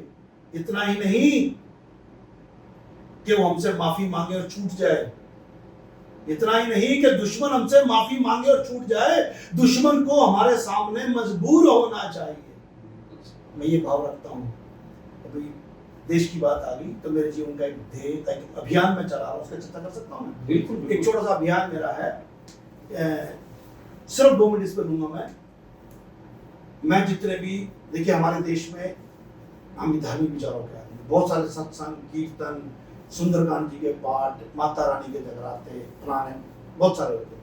मैं समझता हूँ अगर हम पूरे हिंदुस्तान की बात करें तो हर रोज सैकड़ों हजारों सत्संग कीर्तन होते हैं। बिल्कुल। मेरा एक अभियान है, मैं जिस भी कीर्तन सत्संग में जाता हूँ तो मंडली वहाँ पे भजन गा रही होती है, कीर्तन गा रही होती है, तो मेरी अगर पहुंच माइक तक हो जाए, मैं 2 मिनट के लिए, चाहे जजमान चाहे मेहमान अगर मेरे जानने वाले हैं, तो माइक तक जाता हूँ और एक संदेश देता हूँ। एक गीत, 2 मिनट की एक लाइन, एक वाक्य हर सत्संग में, हर कीर्तन में देश के नाम भी हर मंडली द्वारा, हर आयोजक द्वारा करवाया जाना चाहिए। बिल्कुल होना चाहिए, इससे थोड़ी देशभक्ति जागती है। देखिए ना क्या होता है, मान लो 500 आदमी सामने बैठे हैं और आपने 2 लाइन देशभक्ति की बोली है, मैं कहता हूँ 500 में से एक व्यक्ति के दिमाग में भी थोड़ी सी क्लिक कर गई, और उसी दिन पूरे देश में 50-40 हजार सत्संग कीर्तन हो रहे होते हैं। मेरा संदेश ये है, 50,000 लोगों को जागरूक कर दिया एक दिन में छोटा सा काम किया है। मैं सब जगह तो जा नहीं सकता, तो मैं बार बार हर मंडली वाले से अनुरोध करता हूँ कि जहां भी आप सत्संग कीर्तन करने जाते हो जाओ, खूब भजन गाओ, खूब कीर्तन गाओ, लेकिन एक गीत, एक भजन देशभक्ति का भी गाया करो। और जो मेरे रिश्तेदार यार प्यारे ऐसे आयोजन करवाते हैं, मैं सबको बोलता हूँ, ये मेरा एक अभियान है छोटा सा। और मैं चाहूंगा कि फिर 2 शब्द हमारे भी दर्शकों को सुनने को मिल जाए देशभक्ति के, जो आप कहना चाहें वो कहें। देखिए, मैं तो बहुत समय का मत एक लाइन बोलना चाहूंगा जो मेरी नसों में, मेरी रगों में हमेशा दौड़ता रहता है। देश से है प्यार तो हर पल ये कहना चाहिए, मैं रहूं या ना रहूं, भारत ये रहना चाहिए, भारत ये रहना चाहिए। इस तरह का जज्बा, इस तरह का भाव हर एक देशवासी के मन में होना चाहिए। बहुत अच्छी आपने कड़ी गई, और वास्तविक ये गीत भी अपने आप में देश की एक ऊर्जा को ना अपने आप में समेटे हुए। इसकी बाद की लाइन भी बहुत अच्छी है, जिसको मैं भी 2 कहना चाहूंगा। सिलसिला ये बाद मेरे यूं ही चलना चाहिए, मैं रहूं या ना रहूं, भारत ये रहना चाहिए। बहुत सुंदर, बहुत सुंदर। क्योंकि सिंगिंग मेरे मन में रहती है, तो थोड़ा मुझे जब मौका मिलता है तो मैं उसको छोड़ता आप एक अद्भुत सिंगर हैं, मैंने पहले भी आपका सुना है, YouTube पे बहुत सारे गाने मैंने आपके देखे, पेट्रियोटिक सॉन्ग भी आप बहुत सारे गाए हैं आपने, तकरीबन सारे मैंने सुने और देखे हैं, और मैं आपको बहुत फॉलो करता हूँ, बहुत बड़ा फैन हूँ आपका। बहुत बहुत धन्यवाद। अब करते हैं अपने रैपिड फायर क्वेश्चनों में आगे बढ़ते हैं। सबसे पहला रैपिड फायर क्वेश्चन ये है कि वायर या वाईफाई बिना किस चीज के नहीं चल सकते। मैं वायर के बिना नहीं चल सकता, वाईफाई बहुत बात की बात है मेरे लिए। लेकिन आजकल बहुत यूथ वाईफाई को फॉलो कर रहा है, लेकिन उस वाईफाई के पीछे भी वायर है उसके जिससे वो संभव हो पा रहा है। चाइनीज माल या हिंदुस्तानी दाम? हिंदुस्तानी दाम जितना संभव। पैसे, पावर या पीस, सबसे जरूरी क्या है? देखिए, सबका जवाब इसमें एक ही होता है, पीस। मुझे भी पीस पसंद है, पावर भी सबको अच्छी लगती है, पैसा मेरे लिए बहुत बात की। आपके ब्रांड का कोई एक सीक्रेट जो कोई नहीं जानता? देखिए, सबसे पहले एक जिक्र किया था मैंने आपके, पहली बार किसी को बता रहा हूँ, मेरे एक ब्रांड का नाम है NGR फ्लैक्स, बता रहा N फॉर नरेश मेरे चाचा जी, G फॉर गोपाल दास मेरे ताऊ जी, और R फॉर राधेश्याम मेरे पिताजी। ये ब्रांड सबसे पहले सन 2000 में हम तीनों को लेकर के मतलब रिश्तों की डोर आपकी कितनी गहराई से है, ये पूरा एक पॉडकास्ट के माध्यम से हम समझ पाए हैं कि कैसे व्यापार, युग और इससे साथ साथ चल रहे हैं। क्योंकि इसके बिना कोई संभव ही नहीं है जीवन में। एक छोटा कस्बा या दिल्ली का ग्लैमर, आपका फेवरेट क्या है? नहीं, मैं जब भी मुझे मौका मिलता है मैं सांपला भाग जाता हूँ। दिल्ली काम के वश, जिम्मेदारियों के वश में दिल्ली में होता हूँ। कस्बे का अपना आनंद है, गांव देहात का अपना आनंद है। एक इंसान जो आपकी जिंदगी बदल गया हो? मेरी जीवन की धुरी एक इंसान पे है, मेरे पिता। रात में काम या सुबह का ध्यान, क्या फेवरेट है आपका? नहीं, रात में काम मैं नहीं करता हूँ, कम से कम करता हूँ, सुबह का ध्यान दिया। एक लाइन में अगर जिंदगी का मतलब समझना चाहें? बड़ी अटपटी बात बोलने जा रहा हूँ, संघ से जुड़ जाओ। मैं RSS की बात कर रहा हूँ, तो जिंदगी का मतलब अपने आप समझना चाहिए। अब एक नया रैपिड फायर क्वेश्चन मेरा यहाँ आ गया कि संघ क्या है आपके हिसाब से? देखिए, मैं 24 वर्ष से संघ से जुड़ा हुआ हूँ। मैंने एक ही चीज सीखी है और उसमें सब कुछ आ जाता है। संघ कुछ नहीं करता, संघ व्यक्ति निर्माण करता है। दोस्तों, ये पॉडकास्ट का आज समापन हो गया है। उससे पहले मैं एक पैरा पढ़ना चाहूंगा जो इस पॉडकास्ट से कहीं ना कहीं रिलेट करता है कि तार से बिजली भी चलती है, तार से जिंदगी भी। एक सही जोड़ रोशन करता है, एक गलत जोड़ सब कुछ जला देता है। अब मैं कहूंगा कि थोड़ा सा आप। सब कुछ तो आपने बोल दिया, और संदेश की अगर हम बात करें तो मुझे कुछ आता नहीं है, ज्यादा दुनियादारी के बारे में ज्यादा कुछ पता नहीं है। मुझे दो ही बातें पता है, पहले परिवार, फिर व्यापार, फिर दोस्तियां, और फिर रिश्तेदार, उन सबसे पहले देश। मेरा राष्ट्र धर्म, मेरे राष्ट्र के प्रति मेरी जिम्मेदारियां, मेरे देश धर्म और मेरे समाज के प्रति मेरी जिम्मेदारियां, इनसे विमुख जिस दिन में हो जाऊंगा उधर मैं अपने आप को मृत समझूंगा। ये मेरे जीवन में हैं और रहेंगे और रहने चाहिए, सबके जीवन में रहने चाहिए। देश से प्रेम करो, उसके बाद अपने धर्म से प्रेम करो, उसके बाद अपने परिवार से भी प्रेम करो, अपने व्यापार से भी प्रेम करो, लेकिन देश सर्वप्रथम। ये मैं संदेश जरूर देना चाहूंगा युवाओं को। कहीं भी देश को मत भूलो, राष्ट्र को मत भूलो, और इसी टारगेट को पूरा करने के लिए मैं संघ से जुड़ा और मुझे लगा कि मैं सही रास्ते पर जा रहा हूं। मुझे 24 वर्ष में एक बार भी ऐसा महसूस नहीं हुआ कि मैं वहां जाकर के अपना समय बर्बाद करता हूं या मेरे समय की कहीं ना कहीं मेरे मान की या किसी चीज की हानि हुई। मैं देश की सेवा करना चाहता हूं, किसी भी कीमत पर करना चाहता हूं, इसलिए मैं संघ में हूं। आप देश प्रेमी भी हो, आप भाव प्रेमी भी हो, रिश्तों को कैसे निभाते हैं ये आज हमने भी आपसे बखूबी सीखा है, और मैं उम्मीद करता हूँ हमारे जो व्यूअर हैं वो भी इस पॉडकास्ट से बहुत कुछ सीख करके गए होंगे। अब मैं वापस आता हूँ अपनी टाइम मशीन पे। जैसा कि हमने शुरू में ही जिक्र करा था कि एक तार होता है जो बिजली को चलाता है और एक तार होता है जो रिश्तों को जोड़ता है। उसी को लेकर के हम अपनी टाइम मशीन के थ्रू लेकर के चले थे। हमने 74 से लेकर के 2025 तक क्या बदलाव आए हैं व्यापार के, क्या बदलाव आए हैं भारत के अंदर, क्या बदलाव आए हैं युग में, हमने उन सभी पर चर्चा की है। और मैं उम्मीद करता हूं कि जो सवालों को मैं ढूंढना चाह रहा था मैंने उनके जवाब ले लिए हैं, और शायद ये एक पॉडकास्ट आपके लिए बहुत ही एजुकेटेड रहेगा, बहुत कुछ समझने में मदद करेगा। इन्हीं सवालों के साथ उम्मीद करता हूं अगर फिर भी कुछ छूटा हो तो आप उसको हमारी कमेंट बॉक्स में डाल करके पूछ सकते हैं। कोशिश करेंगे नेक्स्ट टाइम फिर बिठा करके कुछ नए सवालों के साथ जोड़ने की, कुछ नई चीजों को समझने की, हमारे भारत के टाइम मशीन के द्वारा, हमारे रिश्तों के द्वारा एक फादर और सन, पिता और पुत्र के रिश्तों को कैसे निभाया जा सकता है, हमने इस पॉडकास्ट के माध्यम से वो भी बहुत गहराई से समझा।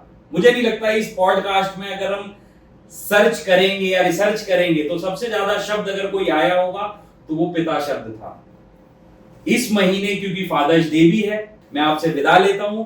उम्मीद करते हैं नेक्स्ट पॉडकास्ट किसी ऐसे टॉपिक को लेकर के आएंगे, जैसे इससे पिछला वाला हमारा जैन धर्म के ऊपर था, ये हमने रिश्तों के ऊपर किया है, व्यापार के ऊपर किया है।